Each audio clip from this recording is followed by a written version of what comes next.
Speaker Pelosi, how are you? I'm not the speaker anymore. I'm just Nancy. Do you remember that Frank Sinatra tune, Nancy with the laughing face? Don't give me any crap. Having a bad day. Sometimes I get tired of the whole charade. What charade is that? Did you just get off the boat? My family has lived on the Upper East Side of Manhattan for 3 generations. The charade is Obamacare. You mean the health insurance plan for all Americans? It's a wonderful law. Every year, in America, the medical system kills 225,000 people. What? You heard me. Madam Speaker? Nancy? My auditory apparatus has come unhinged. I'm experiencing auditory hallucinations. You little liberal pussy. You can't handle the truth. No, no, no, no, no, no. I didn't hear that statistic. I didn't hear it. Every year, in America, the medical system kills 225,000 people. Nancy, some things are impossible. That is one of them. Get this, you flaccid wimp. Every year in America, FDA-approved drugs kill 106,000 people.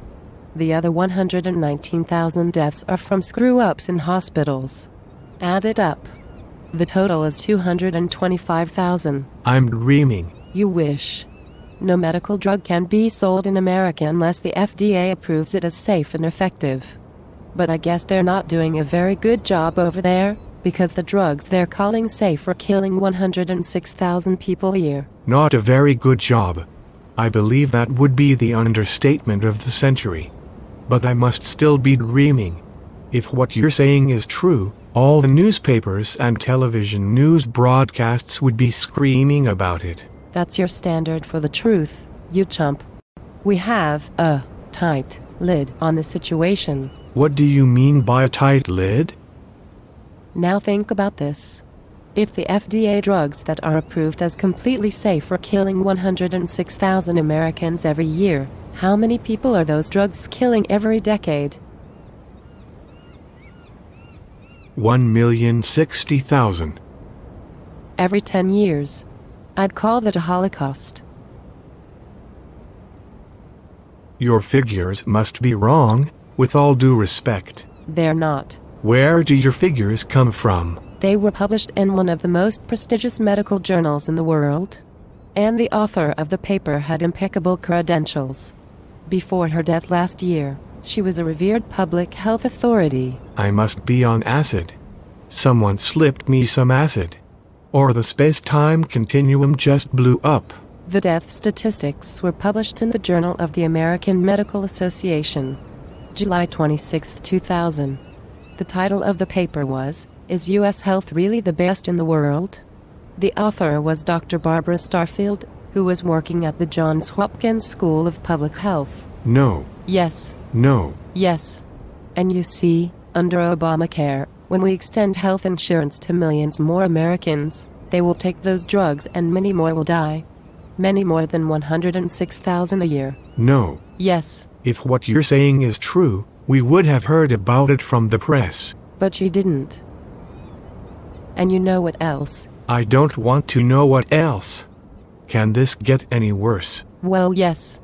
The federal government knows about this situation, and since that paper was published in the year 2000, they have done nothing about it. Nothing. Absolutely nothing. Impossible. It's true. Here is yet another thing. I was afraid there was more. I started out by saying the total number of Americans killed by the medical system every year is 225,000. That means the medical system is killing 2.25 million people every decade. Did you get that? 2.25 million people. Should we call that a holocaust or genocide? Or both? I get the New York Times every Sunday and I have read nothing about any of this. A rag is a rag is a rag. The Times has a duty to inform the public. A rag is a rag is a rag. My world is shaped by the Times. Your world is bullshit. Why are you blowing the whistle, Nancy? I tire of the whole charade. Does the president know about all this? Does Angelina Jolie? Does Rush Limbaugh? My husband's cousin's nephew's son, who owns a pharmacy, knows about this. Why doesn't he say anything about it? Who's he going to talk to? Merck? Eli Lilly? Pfizer? Glaxo? The man in the frigging moon.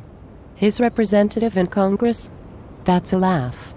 That's a big laugh. He could write a letter to the New York Times. Sure, you putz. He could write to Bill O'Reilly. What about Geraldo? What about yo, mama?